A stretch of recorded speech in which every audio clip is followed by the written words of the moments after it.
आपण ऐकत आहात स्पर्श तुझ्या प्रीतीचा भाग 14. शारदा बेडवर बसून अजूनही रडत होती. तितक्यात दारावर टकटक झाली. तिने डोळे पुसले आणि व्यवस्थित सावरून बसली. कोण आहे? शारदाने आवाज दिला. तसा प्रल्हाद जेवणाचं ताट घेऊन आतमध्ये आला.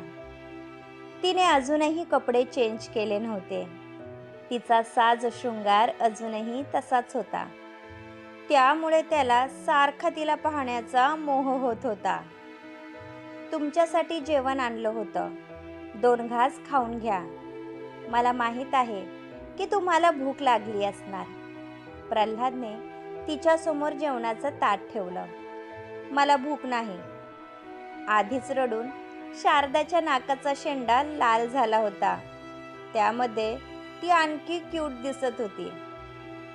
तुम्ही दुपारी सुद्धा व्यवस्थित जेवण केलं नव्हतं. सकाळी सत्यनारायणाची पूजा आहे, त्यासाठी उपवास धरावा लागेल म्हणून सांगतो. 2 घास खाऊन घ्या, नाहीतर तुम्हाला झोप येणार नाही. प्रल्हाद तिला समजावत होता, पण तिची खरंच इच्छा नव्हती. तुम्हा पुरुषांना आम्हा बायकांचं दुःख नाही समजणार. ज्या घरात आपलं बालपण गेलं ते सोडून येताना ज्या यातना होतात त्या शब्दात सांगण्यासारख्या नसतात. पण हे मी तुम्हाला का सांगत आहे? तुम्हा पुरुषांना या जन्मात तरी आमच्या भावना समजणार नाही. बोलताना पुन्हा शारदाचे डोळे भरून आले, म्हणून त्याला वाईट वाटलं. मान्य आहे, आम्हा पुरुषांना तुम्हा बायकांचं दुःख समजणार नाही, पण मला समोरच्या माणसाची भूक समजते. बाबा गेल्यानंतर घरामध्ये बिकट परिस्थिती निर्माण झाली होती. त्यानंतर आमचे सख्खे नातेवाईक आईचा छळ करत होते.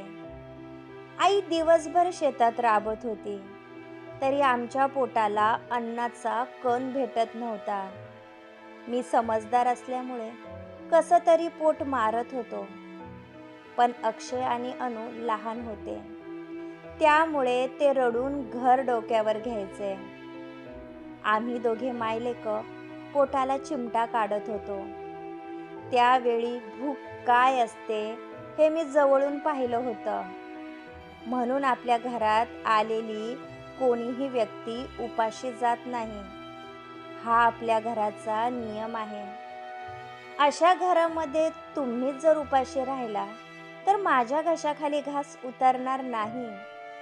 आई नेहमी सांगत असते, उपाशी पोटी झोपल्यावर अन्नदेवतेचा अपमान होतो. प्रल्हाद म्हणाला. यावेळी तिच्या डोळ्यात पाणी होतं, जे प्रल्हादसाठी होतं. तिने तसंच ताट उचललं व शांतपणे जेवण करू लागले. यावेळी त्याच्या चेहऱ्यावर स्मित हास्य होतं. मी निघतो, तुम्ही निवांत झोपा. कोणीही तुम्हाला त्रास द्यायला येणार नाही. प्रल्हाद जाण्यासाठी उठला. तुम्ही जेवण केलं? शारदाने काळजीने विचारलं. तिच्या बोलण्यात त्याच्याविषयी असलेली काळजी स्पष्ट दिसत होती. मला अजून वेळ आहे. तुम्ही आधी शांत झोपा पाहू आणि अजिबात रडायचं नाही. तुमच्या मनाला वाटेल तेव्हा तुम्ही आपल्या घरी जाऊ शकता. इथे कोणीही तुम्हाला अडवणार नाही. प्रल्हाद तसाच बाहेर निघून गेला. यावेळी तिला मनापासून त्याचं वाईट वाटत होतं. प्रल्हादने लहानपणी बरंच काही सोसलं होतं हे त्याच्या बोलण्यातून जाणवत होतं. परिस्थितीने माणूस एकतर सुधारतो नाहीतर बिघडतो. म्हणून प्रल्हाद दुसऱ्यांचं दुःख जाणून घेणारा होता, ज्याची प्रचिती तिला आली होती. दिवसभर झालेल्या दगदगीमुळे तिलाही दमल्यासारखं झालं होतं. त्यात जेवण केल्यामुळे तिला सुस्ती आली होती. म्हणून ती तशीच बेडवर पडली व डोळे मिटून घेतले. यावेळी तिला शांत झोप येणार होती. सकाळी ब्राह्मण लवकर घरी आले होते. सत्यनारायणच्या पूजेची सर्व तयारी झाली होती. घरामध्ये अजूनही पाहुणे मंडळी होती. गणपत मामा कोणाला काय हवं ते पाहत होते. गावी सर्वांना सकाळी लवकर उठण्याची सवय होती, पण शारदा अजूनही तयार होऊन खाली आली नव्हती. म्हणून सुलोचनाबाई यांनी अनुला तिच्या रूममध्ये पाठवले, कारण नवीन दाम्पत्यांना पूजेसाठी बसायचे होते. सुलोचनाबाई आपलं सामान आवरण्यामध्ये व्यस्त होत्या. तशी सोनाली आतमध्ये आली. आम्ही काही दिवस इथेच राहण्याचा विचार करत होतो. त्याचं काय आहे ना, जाऊबाई नवीन आहे, त्यांनाही सोबत होईल. सोनालीला वाटलं होतं आपल्या अशा बोलण्याने सुलोचनाबाई खुश होतील, पण असे काहीच झालं नाही. हे घर तुमचं सुद्धा आहे, तुम्हाला हवं तितके दिवस राहू शकता, त्यात सांगण्यासारखं काय आहे. सुलोचनाबाई यांना तिचा रागच आला होता, कारण तिने लग्न कार्यात उत्साहाने भाग घेतला नव्हता. मी काय म्हणत होते आई, घरी 4 पाहुणे आले आहेत. तुमच्याकडे बरेच दागिने आहेत, त्यातले काही दागिने मला घालायला दिले असते तर बरं झालं असतं. आधीच तुम्ही जाऊबाईंना दागिन्यांनी मढवली आहे, उगाच भाऊकी तुम्हाला नावं ठेवतील. सोनालीला वाटले होते आपल्या अशा बोलण्याने सुलोचनाबाई लगेच दागिने काढून देतील, पण तिच्या बोलण्याचा त्यांच्यावर काहीच परिणाम झाला नाही. मी कोणासाठी काहीही केलेलं नाही.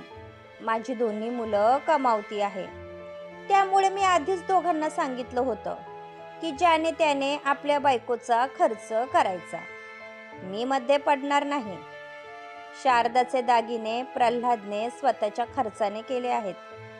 तुला काही हवं असेल तर अक्षयला मागत जा. आणि राहिला प्रश्न माझा, तर ते दागिने मी अनुच्या लग्नासाठी राखून ठेवले आहे. ती माझी जबाबदारी आहे, म्हणून तिच्या लग्नासाठी मी दोन्ही मुलाकडून कोणतीही अपेक्षा ठेवलेली नाही. सुलोचनाबाईने मुद्दाम तिला सुनावलं होतं. तशी ती रागातच बाहेर निघून गेली. छाया मामीने दोघींचं बोलणं ऐकलं होतं. स्वभावाला औषध नसतं हेच खरं. मी म्हणते इतका लालची स्वभाव काय कामाचा.